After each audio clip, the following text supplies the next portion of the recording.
Hardingham from myfreebiz.co.uk and paulhardingham.co.uk. On this video I want to very quickly answer the question, how can ei42 afford to pay its members money when the whole thing is completely free? So how do you manage to get cash back when it doesn't cost anything at all in the first place? First thing I need to do on that is analyse or rather explain to you how normal retailing happens online. So we start off first of all, let's place you here, and you want to buy a pair of shoes. Let's use this for an example.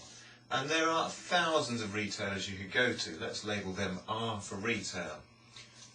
Now, how do you normally find a retailer, or how do you normally find something when you're shopping online? You would go through a central place, and that, for most people, is Google.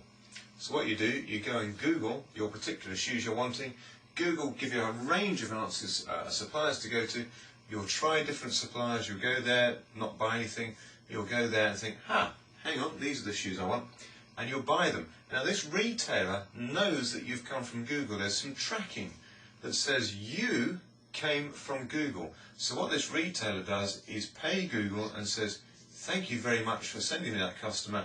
They spent X amount, I'm going to give you a percentage in revenue. And that's how Google make their fortune. Now, let's take this from an ei42 perspective. So rather than Google getting paid the revenue from your shopping, you've got your own ei42 superstore.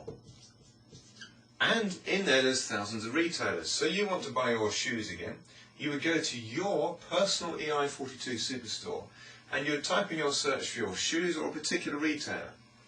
You would then go to that retailer, buy your shoes. That retailer knows that ei42 sent you. They pay ei42 the advertising revenue. Now, where it's different, rather than Google keeping all the money and saying thank you very much, ei42 say, well, hang on a minute, you're the person that actually bought the item. You ought to be rewarded some of that advertising revenue. So that's what they do. They will pay you a percentage of that advertising money that came from that retailer, and that's how you make personal cash back with ei42.